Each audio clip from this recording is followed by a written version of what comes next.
বন্ধুরা, আমি তৈরি করছি পেঁপে সুন্দরী। এর জন্য আমি একটা বড় পেঁপে এরকম গ্রেট করে নিয়ে নিয়েছি। তবে এটা গ্রেট করার আগে গোটা পেঁপেটা ধুয়ে নেবেন।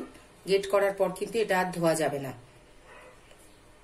আর কি কি লাগছে দেখুন: তেজপাতা, গোটা গরম মশলা, কাজু বাদাম, কিশমিশ, লবণ, চিনি, ঘি, নারকেল কোড়া, খোয়া ক্ষীর, গরম মশলা গুঁড়ো। এবার আমি একটা পাত্রে রান্নাটা বসিয়ে দেব। প্রথমে কড়াইতে আমি সাদা তেল দিয়ে দেবো। এই রান্নাটা সাদা তেল এবং ঘি দিয়ে করলেই ভালো হয়। সাদা তেল দিয়ে দিলাম পরিমাণ মতো। দিয়ে এর মধ্যে আমি ওই কাজু কিশমিশটা আগে ভেজে নেব।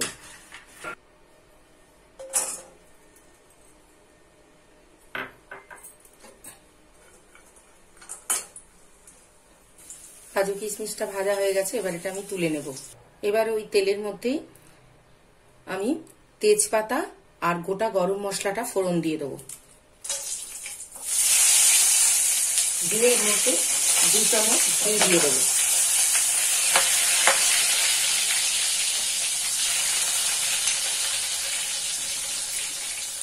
এবার এর মধ্যে আমি সমস্ত পেঁপেটা দিয়ে দেবো।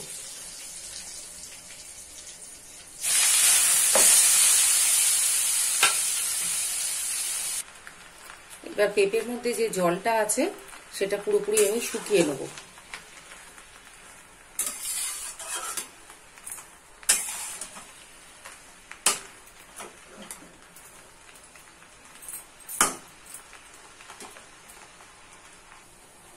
পেঁপেটা যখন কষতে কষতে বেশ অর্ধেক পরিমাণ মতো হয়ে যাবে, তখন এর মধ্যে আমি লবণ দিয়ে দেব এবং চিনিটাও দিয়ে দেব।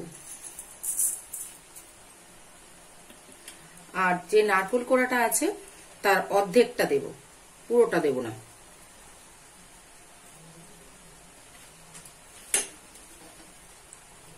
এমনি পেঁপের তরকারি রান্না করার থেকে নিরামিষ দিনে যদি এইভাবে পেঁপে রান্না করা যায়, খেতে খুব ভাল লাগে।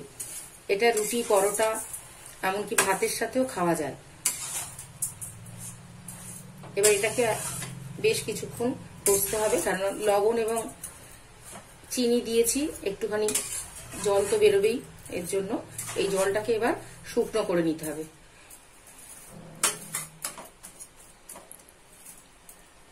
এটাকে ঢাকা দিয়ে, আঁচটা খুব বেশি বাড়ানো যাবে না, পুড়ে যাবে।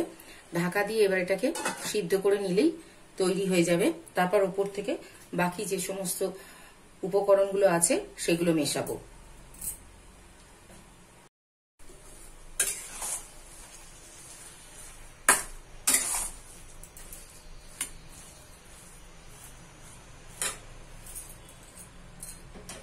পেঁপেটা আমার সেদ্ধ হয়ে গেছে। এবার উপর থেকে আমি কাজু কিশমিশটা সরিয়ে দিয়ে দেবো। আমি গ্যাসটা অফ করে দিয়েছি। এগুলো মেশানোর সময় গ্যাসটা জ্বলার আর কোনো প্রয়োজন নেই।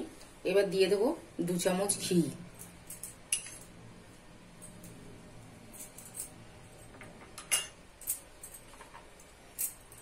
গরম মশলা গুঁড়োটা দিয়ে দেবো। আর অর্ধেকটা খোয়া ক্ষীর দিয়ে দেবো।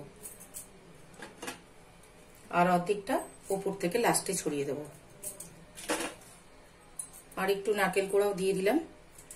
এবার এটাকে ভালো করে মিশিয়ে নিয়ে একটা পাত্রে ঢেলে দেবো।